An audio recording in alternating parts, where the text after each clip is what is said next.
Good evening everyone. देखिए, 7th class के 2 chapters chemistry के कंप्लीट हो चुके हैं। चैप्टर नंबर 3 स्टार्ट कर रही हूँ। ठीक है, the name of the chapter is acid base and salt.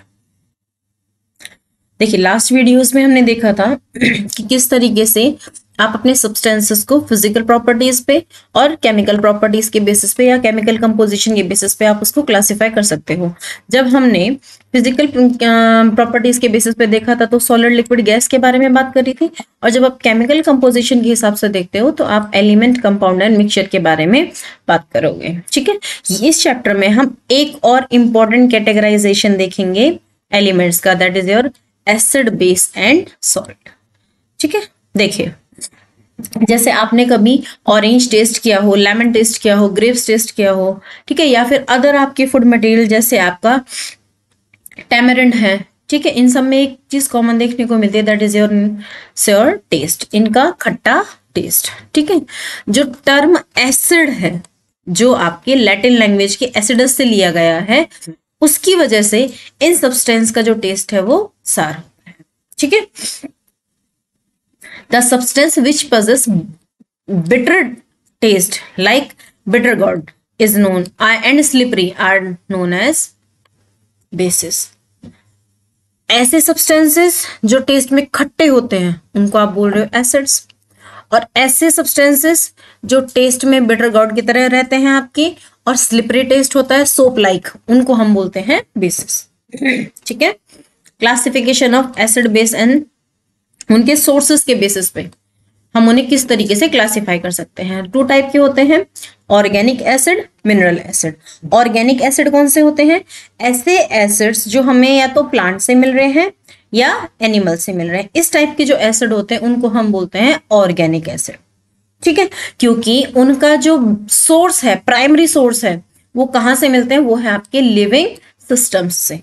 ठीक है, इसलिए इनको हम क्या बोलते हैं? Organic acid. ऐसा नहीं है कि आप इनको लैब में सिंथेसाइज नहीं कर सकते हो या लैब में नहीं बना सकते हो, बट क्योंकि इनका जो प्राइमरी सोर्स है वो क्या है? लिविंग ऑर्गेनिज्म है, इसीलिए हम इनको ऑर्गेनिक एसिड कहते हैं। ठीक है, और ऐसे एसिड जो हम मिनरल से सिंथेसाइज करते हैं, मिनरल से लेते हैं, ठीक है, चाहे वो अर्थ क्रस्ट के जो मिनरल्स हैं उनसे निकालते हैं, बनाते हैं, उनको हम बोलते हैं मिनरल एसिड। ठीक है, देखिए यहाँ पे आपको इस टेबल में कुछ आपको ऑर्गेनिक एसिड्स के बारे में बताया है, जैसे आपका एसिटिक एसिड है, स्कॉर्बिक एसिड है, ठीक है, सिट्रिक एसिड है, टार्टरिक, लैक्टिक, मैलेइक, ठीक है, ऑलिक, ये सारे एसिड हैं और ये उनके सोर्सेज हैं कि वो कहाँ कहाँ से आपको मिलते हैं। तो एक बार इससे गो थ्रू होइएगा और आपको पता चलेगा, जैसे आपके यूरिन में भी यूरिक एसिड देखने को मिलता है। ठीक है, तो ये है आपके डिफरेंट डिफरेंट सब्सटेंसेस जहां से कोई भी आपको एसिड देखने को मिलता है। अब बात करते हैं हम मिनरल एसिड। मिनरल एसिड में आपका हाइड्रोक्लोरिक एसिड, सल्फ्यूरिक एसिड और नाइट्रिक एसिड ये मेन है।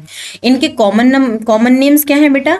ये देखिए, मैरेटिक एसिड जो आप HCl के लिए यूज करते हैं, ऑयल ऑफ पेट्रोल या फिर किंग ऑफ केमिकल, ये आपका सल्फ्यूरिक एसिड H2SO4। ठीक है, और एक्वाफोर्टिस HNO3 को बोला जाता है, नाइट्रिक एसिड को बोला जाता है। देखिए, यहाँ पे कुछ और मिनरल एसिड या फिर इनऑर्गेनिक एसिड्स के बारे में बात की जा रही है जो लैब्स में इस्तेमाल किए जाते हैं। अब देखिएगा ध्यान से जो मैं लाइन बोलने जा रही हूं, the constituent element in the acid.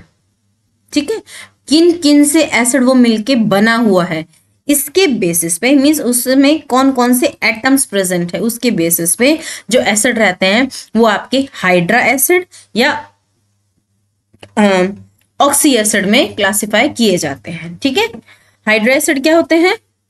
जिनमें हाइड्रोजन होता है और एक नॉन मेटल होता है। इस टाइप के जो एसिड होते हैं उनको हम बोलते हैं हाइड्रा एसिड। ठीक है, और जब आपका ऐसे एसिड रहते हैं जो एक हाइड्रोजन, ठीक है, ऑक्सीजन एंड नॉन मेटल से जिनमें होते हैं, उनको हम बोलते हैं ऑक्सी एसिड। मीन्स ऑक्सीजन के साथ साथ हाइड्रोजन एंड नॉन मेटल, ठीक है, ये भी आप प्रेजेंट होते हैं, उनको हम बोलते हैं ऑक्सी एसिड।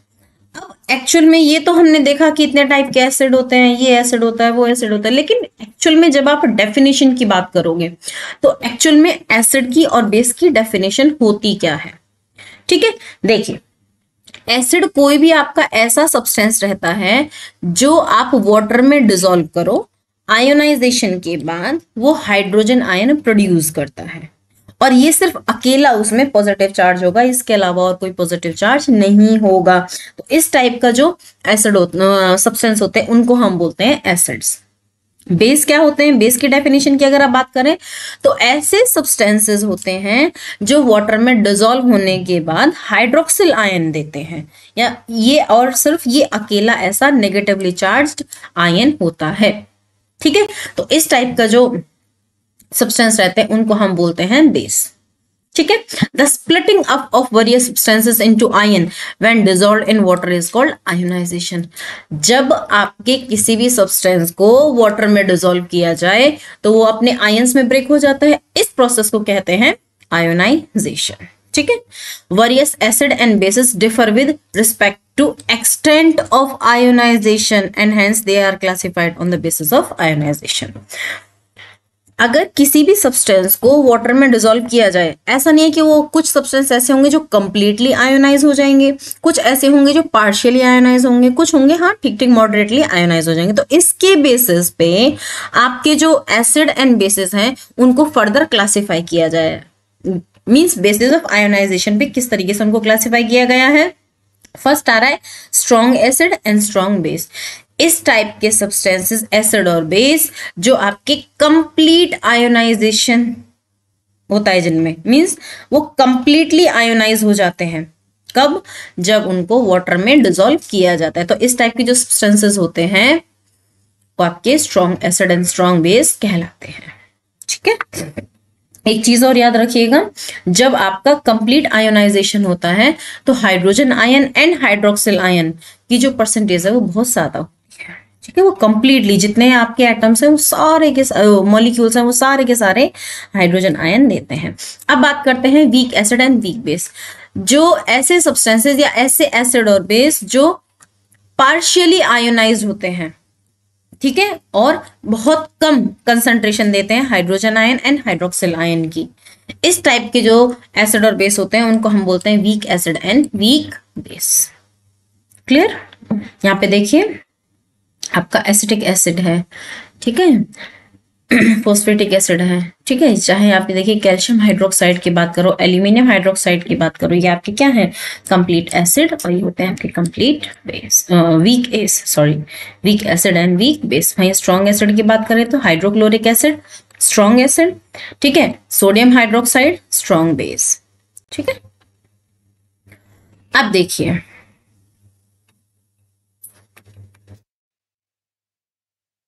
जब आप नेमिंग की बात करते हो एसिड्स के, उनके नेम हाइड्रो डैश इक एसिड के नाम से जाने जाते हैं, और ये जो बीच में डैश है ये आपका नॉन मेटल लेता है। For example hydrogen and chlorine, तो हाइड्रो क्योंकि क्लोरीन है तो क्लोरिक, इक एंड एसिड, ठीक है, हाइड्रो ब्रोमिक एसिड, ठीक है, हाइड्रो आयोडिक एसिड। इस तरह आपके जो एसिड्स की नेमिंग है वो स्टार्ट की जाती है। अब देखिए ये तो बात करी हमने जितने भी थे, ये आपकी जो नॉन मेटल सब, कुछ ऐसे होते हैं जो ऑक्सी एसिड होते हैं, मींस उनमें नंबर ऑफ ऑक्सीजन भी प्रेजेंट होगा एसिड में। ठीक है, generally most of the non metals form two type of oxy acid. दो टाइप के ऑक्सी एसिड बनाते हैं, या तो कम नंबर के ऑक्सीजन होंगे या उसमें मोर नंबर ऑक्सीजन होंगे। अगर कम नंबर के ऑक्सीजन है तो उस टाइप के बोलते हैं अस एसिड, जैसे सल्फ्यूरस एसिड, मीन्स उसमें ऑक्सीजन कम होगी, और जिसमें ज्यादा होगी उनको बोलेंगे इक एसिड, जैसे सल्फ्यूरिक एसिड। ठीक है, यहाँ पे देखिए एग्जाम्पल देखिए H2SO3, देखिए इसमें SO3 है, मीन्स कम ऑक्सीजन है, इससे तो कम है, तो इसको बोलेंगे है सल्फ्यूरस एसिड। और H2SO4, इसमें 3 है, इसमें 4 है, मीन्स ऑक्सीजन ज्यादा, दैट मीन्स सल्फ्यूरिक एसिड। ठीक है, तो ये रहता है आपका ओइक एसिड्स, ठीक है, सॉरी ऑक्सी एसिड। अब बात करते हैं बेसिस के नेम की। देखिए oxides of metal are basic in nature, जितने भी ऑक्साइड होते हैं मेटल्स के वो बेसिक नेचर के होते हैं। ठीक है, और उनके जो नेम है वो हाइड्रोक्साइड सफिक्स में लगा के दिए जाते हैं। ठीक है, फॉर एग्जाम्पल ये जो आपका पॉजिटिव रेडिकल है इसके साथ हमने क्या लगाया? हाइड्रोक्साइड, जैसे सोडियम हाइड्रोक्साइड, अमोनियम हाइड्रोक्साइड। समझ में आया? तो इस टाइप के जो सब्सटेंसेस रहते हैं, नेमिंग रहती है बेसिस की, कि वो आपके नॉन मेटेलिक, मेटेलिक और आपके हाइड्रोक्साइड के सफिक्स लगा के की जाती है। अब देखिए कुछ बेसिस ऐसे होते हैं जो वाटर में सॉल्युबल होते हैं, उनको हम बोलते हैं एल्कलाइज। ठीक है, since all the acid and alkalis are not soluble in water, सारे एसिड और एल्कलाइज ऐसे नहीं होते जो वाटर में सॉल्युबल होते हैं। जो सॉल्युबल होते हैं उनको बोलते हैं एक्वस सॉल्यूशन। ठीक है, जो नहीं होंगे वो नॉन एक्वस हो जाएंगे। ठीक है, इसके बेसिस पे कि वाटर कितना है एसिड या बेस में, उसके बेसिस पे आपके एसिड एंड बेस आपके कंसंट्रेटेड एंड डाइल्यूटेड कहलाते हैं। Concentrated acid, concentrated base, diluted acid and diluted base. ये डिपेंड कर रहा है कि उसमें कितना वाटर है। ठीक है, कंसंट्रेटेड एसिड और बेस की बात करें तो उसमें लेस प्रोपोर्शन होता है वाटर का, डाइल्यूटेड की बात करें तो लार्ज प्रोपोर्शन होता है वाटर का। ठीक है, अब देखिए यूजुअली जब आप किसी एसिड को वाटर में डालते हो तो वो अपने आयंस में ब्रेक होता है। ठीक है, कितने नंबर ऑफ हाइड्रोजन आयन है या कितनी कंसंट्रेशन है हाइड्रोजन आयन की या कितनी कंसंट्रेशन है हाइड्रोक्सिल आयन की, इसके बेसिस पे आप अपने एसिड्स की बेसिसिटी और बेसिस की एसिडिटी फाइंड आउट कर सकते हो। The number of hydrogen ion, number of hydrogen ion decide the basicity of acid and the number of hydroxyl ion, ठीक है, molecule of an acid, acidity of base। ठीक है, means कितने number of hydrogen ion है ये base के लिए acidity है, और कितने नंबर ऑफ हाइड्रोक्सिल आयन है, ठीक है, ये एसिड के लिए बेसिसिटी है। ठीक है, acid and base also classified on the basicity and acidity. Acid की याद रखिएगा बेसिसिटी होती है और बेस की एसिडिटी होती है। तो कितने नंबर ऑफ हाइड्रोजन आयन या हाइड्रोक्सिल आयन है मींस बेसिसिटी या एसिडिटी है, इसके बेसिस पे आपके एसिड को मोनोबेसिक, डाइबेसिक, ट्राइबेसिक एसिड में क्लासिफाई किया जाता है। वहीं हम एसिडिटी की बात करें तो monobasic acid, dibasic acid, tribasic means जो सिंगल एटम दे रहे हैं, सिंगल हाइड्रोजन आयन देंगे, जैसे HCl है आपका, HNO3 है आपका, ये सिंगल हाइड्रोजन आयन दे रहे हैं, तो इस टाइप के जो एसिड होते हैं उनको हम बोलते हैं मोनोबेसिक एसिड। H2SO4 की बात करें तो 2 हाइड्रोजन आयन दे रहे हैं, तो इस टाइप के जो एसिड होते हैं उनको बोलते हैं डाइबेसिक एसिड। H3PO4, ठीक है, ये देख रहे हो इसमें 3 हाइड्रोजन आयन है, तो इसीलिए इसको हम बोलते हैं tribasic acid. I hope it is clear. Still you have any doubt? Write down in comment section. I will definitely solve your doubt. Next देखिए टाइप ऑफ एसिड की बात करें, मोनोबेसिक एसिड बेसिसिटी 1 होती है, मींस इनके ionisation पे 1 hydroxyl ion. Dibasic acid 2 hydroxyl ion, tribasic 3 hydroxyl ion. Clear? अब देखिए कि यहाँ पे हम मेथड क्या है प्रिपरेशन का एसिड और बेस का। सबसे पहले हम बात कर रहे हैं एसिड्स की। या तो आप एलिमेंट्स को डायरेक्टली कंबाइन कर दो, for example hydrogen and chlorine को कंबाइन करेंगे तो हाइड्रोजन क्लोराइड की गैस बनेगी, और जब ये आपकी वाटर में डिसॉल्व होगी तो जो आपका एसिड बनेगा वो होगा आपका हाइड्रोक्लोरिक एसिड। ठीक है, नॉन मेटल्स से बात करें तो नॉन मेटल्स को जब आप ऑक्सीजन के प्रेजेंस में हीटअप करते हो तो उनके ऑक्साइड्स बनेंगे, और वो जो उनके ऑक्साइड होते हैं एक्चुअली वो क्या होते हैं, एसिडिक नेचर के होते हैं, और जब वो वाटर में डिसॉल्व होंगे तो करस्पॉन्डिंग नॉन मेटल का एसिड बनाएंगे। फॉर एग्जाम्पल कार्बन देखेंगे, कार्बन ऑक्सीजन के साथ रिएक्शन करके कार्बन डाइऑक्साइड बनाएगा। ठीक है, और ये कार्बन डाइऑक्साइड नेचर में एसिडिक होगा, और जब ये आपका वाटर में डिसॉल्व होगा तो आपका कार्बोनिक एसिड बनाएगा। ठीक है, I think it is clear. ठीक है, ये सारे ऐसे होते हैं जो वाटर में डिसॉल्व हो जाते हैं। ठीक है, लेकिन कुछ ऐसे ऑक्साइड भी होते हैं जो वाटर में डिसॉल्व नहीं होते, उनको हम बोलते हैं न्यूट्रल ऑक्साइड। बेसिकली उनका नेचर कैसा होता है, न्यूट्रल होता है। For example NO and CO, carbon monoxide and ये आपके रहते हैं नाइट्रोजन के ऑक्साइड, ये रहता है जो ये आपका क्या रहते हैं न्यूट्रल नेचर के होते हैं और ये पानी में डिसॉल्व आपके नहीं होते हैं। अब बात करते हैं हम बेसिस की। जब आप बेसिस में बात करते हो, ठीक है, देखिए फ्रॉम मेटल्स, मेटल्स को आप जब हीट अप करते हो ऑक्सीजन के प्रेजेंस में तो मेटल्स के ऑक्साइड बनेंगे और वो मेटल्स के ऑक्साइड वाटर में डिसॉल्व होने के बाद करस्पॉन्डिंग बेस देंगे। For example sodium, sodium oxygen के साथ रिएक्शन करके सोडियम का ऑक्साइड बनाया और ये सोडियम ऑक्साइड बेटा वाटर के साथ डिसॉल्व होके सोडियम हाइड्रोक्साइड बनाएगा। ठीक है, तो ये होता है कि आप मेटल से किस तरीके से बेसिस फॉर्म कर सकते हो। नेक्स्ट आ रहा है स्लेक लाइम से क्विक लाइम से स्लेक लाइम। जब आप क्विक लाइम को वाटर के साथ रिएक्शन करवाते हो तो वो स्लेक लाइम में कन्वर्ट हो जाता है। ठीक है, जैसे CaO plus H2O tends to CaOH का होल ट्वाइस, और साथ ही साथ ये बहुत ज्यादा अमाउंट में हीट देता है। ये वही रिएक्शन है, अक्सर देखा होगा ना, जब व्हाइट वॉश करते हैं तो 1 नाइट पहले प्रायर क्या करते हैं, आप चूने को या क्विक लाइम को क्या करते हो, पानी में डाल के रख देते हो। और अक्सर आपने देखा होगा कि जब आप जैसे ही आप उसको पानी में डालते हो तो वो उबलने लगता है। वो किस वजह से, क्योंकि बहुत अमाउंट में हीट आपकी रिलीज होती है वहां पे। ठीक है, अब देखिए स्लेक लाइम जो रहता है वो पानी में डिसॉल्वेबल, रियल में सॉल्युबल नहीं होता है, वो नीचे सेटल डाउन हो जाता है बॉटम में। ठीक है, और इसके ऊपर जो पानी इकट्ठा होता है ना, उस पानी को हम बोलते हैं लाइम वाटर। ये वही लाइम वाटर है जो कार्बन डाइऑक्साइड के साथ रिएक्शन करके मिल्की हो जाता है। ठीक है,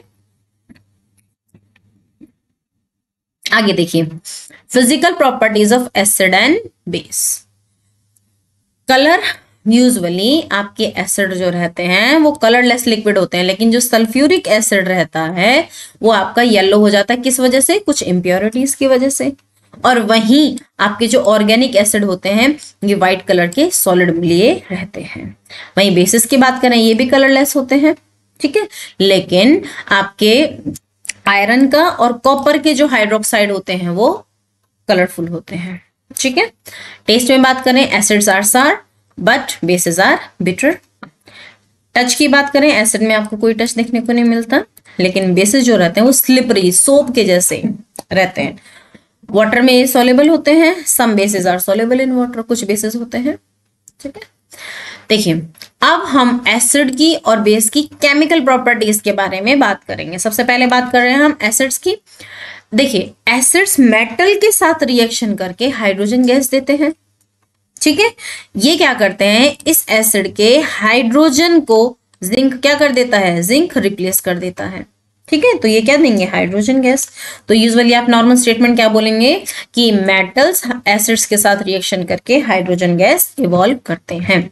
जब आप मेटल ऑक्साइड की बात करोगे तो जो एसिड्स होते हैं वो मेटल के ऑक्साइड के साथ रिएक्शन करके रिस्पेक्टिव जो रेडिकल रहता है या मेटल रहता है उसका तो सॉल्ट बनाएंगे और साथ ही साथ वाटर को इवॉल्व करेंगे।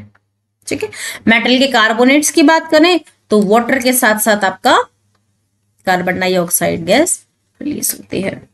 ठीक है, तो ये तो बात करी थी हमने एसिड्स की। वहीं हम बात करते हैं बेसिस की।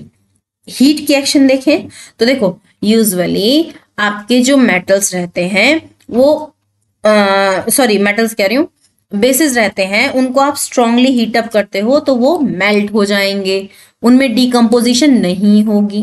उसके एग्जांपल हैं sodium hydroxide and potassium hydroxide.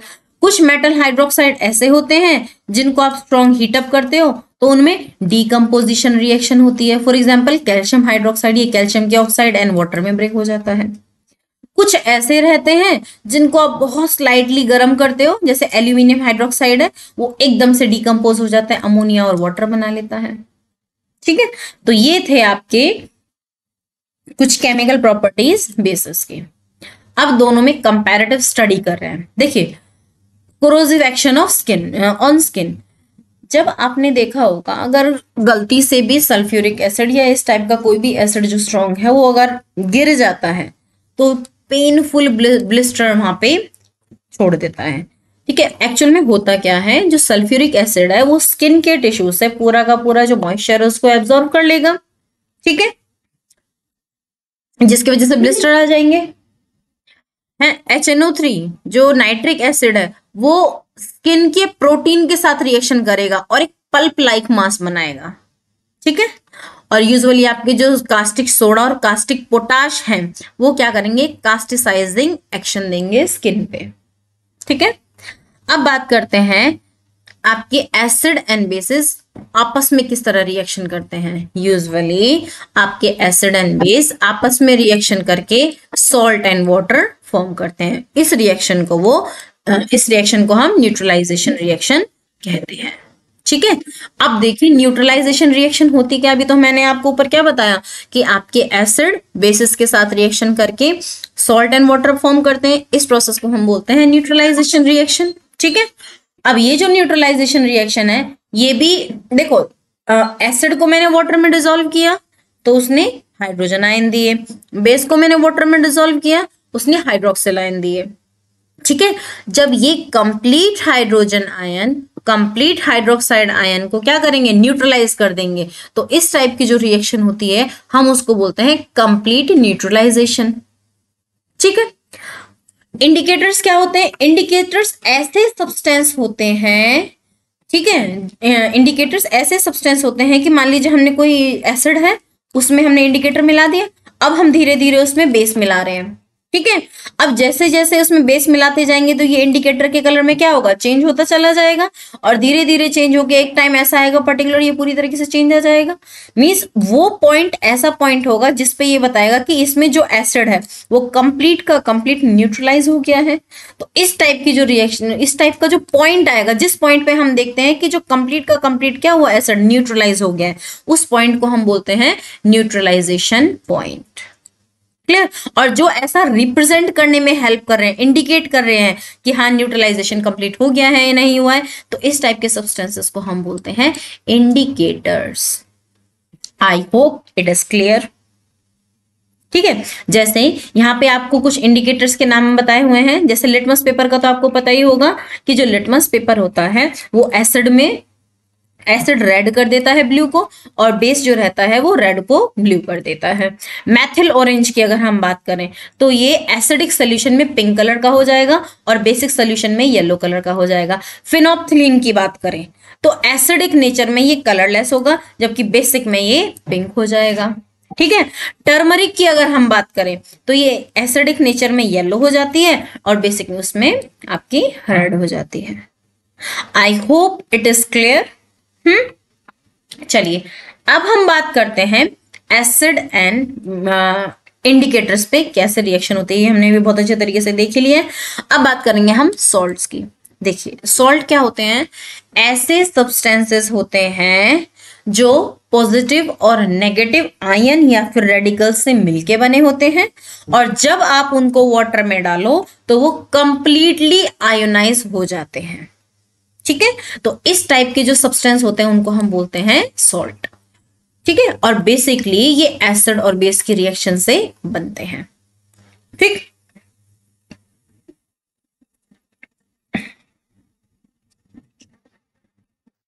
देखिए यहां पे एक स्टेटमेंट आ रही है, एक वर्ड आ रहा है, that is a partial neutralization reaction. देखो जब कभी भी आपके एसिड और बेस एक दूसरे को कंप्लीटली न्यूट्रलाइज कर देंगे तो कंप्लीटली न्यूट्रलाइजेशन रिएक्शन कहलाती है। लेकिन कई बार कई कंडीशन ऐसी होती हैं कि जैसे मान लीजिए एसिड है, एसिड में जो हाइड्रोजन आयन है वो कंप्लीटली आयोनाइज नहीं, कंप्लीटली न्यूट्रलाइज नहीं हुआ, उसमें कम से कम एक हाइड्रोजन आयन तो ऐसा था वो जो बच गया, ठीक है। तो इस टाइप की जो रिएक्शन होती है वो होती है पार्शियल न्यूट्रलाइजेशन। अब ऐसा नहीं है कि उसमें सिर्फ हाइड्रोजन आयन की हम बात करेंगे, हो सकता है वो हाइड्रोक्साइड आयन हो, ठीक है। तो दोनों में से कोई भी हो सकता है, ठीक है। तो इस टाइप की जो न्यूट्रलाइजेशन रिएक्शन होती है उनको हम बोलते हैं पार्शियली, ठीक है। अब देखिए normal salt complete hydrogen ion और कंप्लीट हाइड्रोक्साइड एक दूसरे को न्यूट्रलाइज करेंगे तो आपके नॉर्मल सॉल्ट्स बनेंगे। अगर आपका कोई ना कोई एक हाइड्रोजन आयन बच गया, ये देख रहे हैं, कम से कम less number of hydrogen ion को रिप्लेस कर पाया, कम से कम एक बच गया, इस टाइप के जो सॉल्ट बनेंगे तो वो क्या कहलाएंगे, एसिडिक सॉल्ट। और जब आप एसिडिक सॉल्ट को वाटर में डिसॉल्व करते हो तो वो फिर से न्यूट्रलाइजेशन रिएक्शन देते हैं, न्यूट्रलाइजेशन कह रही हूँ, आयोनाइजेशन देते हैं और वहां पे हाइड्रोजन आयन प्रोड्यूस करते हैं, ठीक है। बेसिक सॉल्ट में अभी तो यहाँ देख रहे थे हाइड्रोजन आयन था, अभी यहाँ पे क्या आ जाएगा आपका हाइड्रोक्साइड आयन।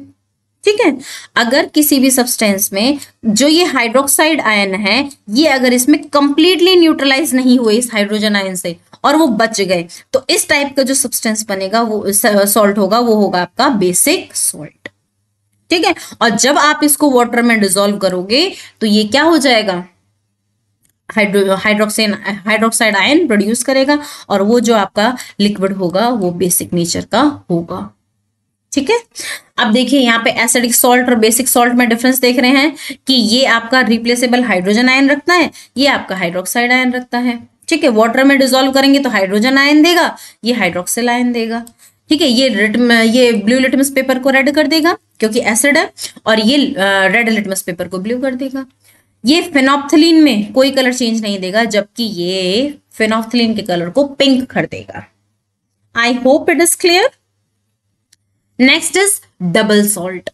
डबल सॉल्ट क्या होता है कि ऐसे सॉल्ट जिसमें more than one simple salt होते हैं। फॉर एग्जांपल मोर सॉल्ट में देखें तो ferrous sulphate plus ammonium sulphate 2 salt हो गए, और जब आप इनको पानी में डिसॉल्व करोगे, वाटर में डिसॉल्व करोगे, तो ये कंप्लीटली डिसोसिएशन देंगे, मींस ये कंप्लीटली आयंस में कन्वर्ट हो जाएंगे। इस टाइप के जो सॉल्ट होते हैं वो कहलाते हैं double salt. What are mixed salt? जब मान लो या तो एक से ज्यादा बेसिक हो या एसिडिक रेडिकल मिले, मींस एक ही सॉल्ट है आपका, जैसे देख रहे हैं ये इसमें क्या देख रहे हो, कैल्शियम, ये यहाँ पे ये देख रहे हैं, यहाँ पे सोडियम भी है, पोटेशियम भी है, कार्बोनेट भी है, तो देख रहे हो ये आपके बेसिक आयन है। ठीक है, और ये आपके एसिडिक आयन है। ठीक है, तो एक से ज्यादा आपको बेसिक मिल गए, या इस टाइप का सॉल्ट जिसमें एक से ज्यादा एसिडिक आयन भी मिल जाए, आपको रेडिकल भी मिल जाए, तो इस टाइप के जो सॉल्ट कहलाते हैं वो मिक्स्ड सॉल्ट कहलाते हैं। नेक्स्ट आ रहा है कॉम्प्लेक्स सॉल्ट। इस टाइप का जिसमें एक या ज्यादा तो सिंपल आयन हो, बट कम से कम एक कॉम्प्लेक्स आयन जरूर हो, तो इस टाइप के जो सॉल्ट होते हैं हम उनको बोलते हैं कॉम्प्लेक्स सॉल्ट। ठीक है, जैसे पोटेशियम फेरोसाइनाइड। ठीक है, अब सॉल्ट के नेम्स की बात करें। देखिए कंप्लीटली डिपेंड कर रहा है कि वो किस एसिड से बना हुआ है। ठीक है, हाइड्रा एसिड से है बेटा आपका, तो उनके लास्ट में सफिक्स में क्या आ जाएगा, आइड। फॉर एग्जांपल जैसे आपका हाइड्रोक्लोरिक एसिड और सोडियम हाइड्रोक्साइड, तो इसमें देखिए हाइड्रा एसिड है, तो जो आपका सॉल्ट बनेगा उसमें लास्ट में आ जाएगा आइड। ठीक, अब ऐसे सॉल्ट जिनमें ऑक्सी एसिड है, मींस हो सकता है वो अस टाइप का हो या एक टाइप का हो, दोनों में से कोई भी हो सकता है। ठीक है, नॉर्मल था हाइड्रा एसिड था आपका, तो सफिक्स में लग गया आइड। अगर वो ऑक्सी एसिड है तो ऑक्सी एसिड भी आपका अस एंड एक दोनों टाइप का हो सकता है। अस होगा तो उसके सफिक्स में आइट आएगा, एक होगा तो उसके सफिक्स में एट आएगा। ठीक है,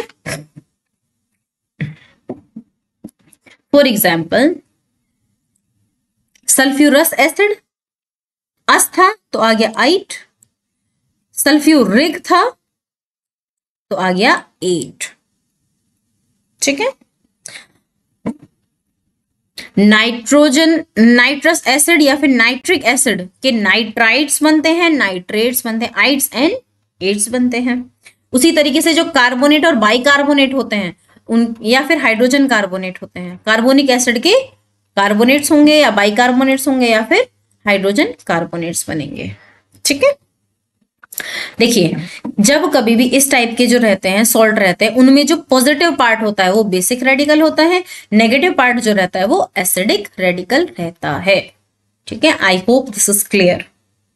जैसे इसमें देख रहे हैं ये पॉजिटिव रेडिकल है, तो ये होगा बेसिक रेडिकल, और जो ये नेगेटिव रेडिकल है ये होगा आपका एसिडिक रेडिकल। ठीक है, यहाँ पे देखिए सिंपल सॉल्ट की प्रिपरेशन, जो आपका नॉर्मल सॉल्ट रहता है उसकी किस तरीके से, नॉर्मल सॉल्ट्स रहते हैं उनकी किस तरीके से प्रिपेयर किया जाता है। सोडियम हाइड्रोक्साइड जब आपके हाइड्रोक्लोरिक एसिड के साथ रिएक्शन करेगा तो सोडियम क्लोराइड बनाएगा। ठीक है, पोटेशियम हाइड्रोक्साइड जब HCl के साथ रिएक्शन करेगा तो पोटेशियम क्लोराइड बनाएगा। ठीक है, तो यहाँ पे आपको कुछ और रिएक्शंस दी हुई हैं, एक बार आप इससे गो थ्रू होइएगा, आपको समझ में आ जाएंगे। Still if you face any problem, any doubt, write down in comment section. I will definitely solve your doubt. अब बात करते हैं हम प्रॉपर्टीज ऑफ सॉल्ट. सॉलिड होते हैं रूम टेम्परेचर पे, ठीक है. यूजुअली सोडियम और पोटेशियम जो रहते हैं कलरलेस रहते हैं, जबकि आयरन, कॉपर, क्रोमियम ये सारे आपके कलर्ड होते हैं सॉल्ट, ठीक है. उनके हाई मेल्टिंग पॉइंट होते हैं. Most of the salt are soluble in water, अधिकतर तो वाटर में डिजोल्व हो जाते हैं. कुछ कार्बोनेट्स रहते हैं, सल्फाइड रहते हैं और सल्फेट रहते हैं मेटल्स के, वो आपके वाटर में डिजोल्वेबल नहीं होते हैं, ठीक है. आपके जो सॉल्ट रहते हैं जब आप उनको वाटर में डिजोल्व करते हो तो यूजुअली उनमें से इलेक्ट्रिक करंट या इलेक्ट्रिसिटी इजीली कंडक्ट हो सकती है, इसीलिए आप इनको बोलते हो इलेक्ट्रोलाइट्स, ठीक है. वाटर में डिजोल्व होते हैं. अब देखिए कितना सॉल्ट उसमें डिजोल्व किया गया है, जो फिक्स्ड अमाउंट डिजोल्व की गई है उसके बेसिस पे आपके salt saturated, unsaturated and super saturated हो सकते हैं. जैसे अनसैचुरेटेड में क्या होता है कि ऐसी स्टेट रहती है जिसमें और अमाउंट डिजोल्व की जा सकती है, तो इस टाइप का जो सोल्यूशन बनेगा वो होगा अनसैचुरेटेड सोल्यूशन. फिर नेक्स्ट आ रहा है सैचुरेटेड सोल्यूशन. मींस उस कंडीशन में अगर आपका कोई लिक्विड है, सर्टेन अमाउंट ऑफ लिक्विड है, और अगर उसमें और सॉल्ट आप डिजोल्व नहीं कर सकते हो, तो इस टाइप का जो सोल्यूशन होगा वो होगा saturated solution. Super saturated solution में हम क्या देखते हैं कि आपने कुछ कंडीशंस चेंज कर दी और उस पर्टिकुलर कंडीशन पे आपका जो सोल्यूशन बना है वो सैचुरेटेड बना है, तो इस टाइप का जो सोल्यूशन होगा उसको हम बोलेंगे super saturated solution. For example आपने टेम्परेचर इंक्रीज कर दिया, आपने प्रेशर इंक्रीज कर दिया या डिक्रीज कर दिया, तो उस टाइम जो आपका सोल्यूशन बनेगा सैचुरेटेड सोल्यूशन वो होगा आपका सुपर सैचुरेटेड सोल्यूशन. अब बात करते हैं हम हाइड्रेटेड सॉल्ट. इस टाइप के सॉल्ट जिनमें वाटर ऑफ क्रिस्टलाइजेशन ऐड होता है, ठीक है, उस टाइप के सॉल्ट्स को हम बोलते हैं hydrated salt. For example copper sulphate .5H2O, तो ये जो आपको दिख रहा है इसको हम बोलते हैं वाटर ऑफ क्रिस्टलाइजेशन, ठीक है. अगर इसको निकाल देंगे तो ये कहलाएगा एनहाइड्रस सॉल्ट, ठीक है. अब देखिए यूजुअली आपके जितने भी हाइड्रेटेड सॉल्ट होते हैं आप उनको गर्म करते हो तो ये एनहाइड्रस सॉल्ट में कन्वर्ट हो जाते हैं, ठीक है. ये वाटर ऑफ क्रिस्टलाइजेशन. अब इसी की प्रेजेंस की वजह से कुछ सब्सटेंस होते हैं जिनमें कलर देखने को मिलता है. बहुत अच्छा एग्जांपल है copper sulphate. Usually copper sulphate का कलर ब्लू मिलेगा, लेकिन जैसे ही आप इस ब्लू कलर के सॉल्ट को गर्म कर दोगे ये ब्लू कलर से व्हाइट कलर के पाउडर में कन्वर्ट हो जाएगा, वो एनहाइड्रस हो जाएगा, ठीक है. अब देखिए कुछ सब्सटेंस ऐसे होते हैं या कुछ आपके हाइड्रेटेड सॉल्ट ऐसे होते हैं जिनको आप एटमॉस्फेरिक एयर में रखते हो और वो अपना वाटर, जो वाटर ऑफ क्रिस्टलाइजेशन है, या तो उसे कंप्लीटली या फिर पार्शियली लूज कर दें, तो इस टाइप के जो सॉल्ट रहते हैं उनको हम बोलते हैं, सब्सटेंसेस होते हैं उनको हम बोलते हैं efflorescent substances. For example sodium carbonate. Sodium carbonate को अगर आप रख दोगे तो ये इस वाटर ऑफ क्रिस्टलाइजेशन को इवेपोरेट कर देगा, निकाल देगा, 9 वाटर को निकाल देगा, 9 वाटर के मॉलिक्यूल्स को निकाल देगा, ठीक है. नेक्स्ट आ रहा है आपका डीलिक्विसेंट. डीलिक्विसेंट क्या करेंगे, जो निकालने की जगह एब्जॉर्ब कर लेंगे. इस टाइप के जो सब्सटेंस होते हैं उनको हम बोलते हैं deliquescent. Example is calcium chloride, ठीक है. हाइड्रोस्कोपिक सब्सटेंस कैसे होते हैं, जो ना तो एब्जॉर्ब करेंगे ना ही रिलीज करेंगे, ठीक है. इस टाइप के जो सब्सटेंस रहते हैं उनको हम बोलते हैं हाइग्रोस्कोपिक सब्सटेंसेस. क्लियर. यहाँ पे आपके यूजेस हैं, ये आप पढ़ लीजिएगा कि किस तरीके से कौन कौन से यूज है और किस किस प्रॉपर्टी का इस्तेमाल किया जाता है डे टू डे लाइफ में, ठीक है. आई थिंक ये आपको समझ में आएगी, क्लियर होगी, ठीक है. और यहाँ पे कुछ बेसिस का इस्तेमाल दिया हुआ है, एक बार इससे गो थ्रू होएगा. Once you go through and you will get every point, ठीक है. आपको एक भी चीज ऐसी नहीं है जो समझ में नहीं आएगी. वहीं पे यूजेस ऑफ सॉल्ट की बात कर रहे हैं, इनको आप एक बार पढ़िएगा जरूर. जब आप पढ़ेंगे तो आपको ये सारी चीजें समझ में आ जाएंगी, ठीक है. और अगर आपको फिर भी कोई डाउट हो तो write down in comment section, ठीक है. अब देखिए इस तरीके से आपका ये जो चैप्टर है ये कंप्लीट हुआ. टेस्ट योर कॉन्सेप्ट है और आपके जितने भी लेवल्स हैं उनको आप पढ़िएगा, समझिएगा. कोई प्रॉब्लम होती है तो आप मुझे कमेंट सेक्शन में लिख दीजिएगा, मैं आपके डाउट्स को सॉल्व करूंगी, ठीक है. पसंद आया हो तो like, subscribe and share. Till then bye bye.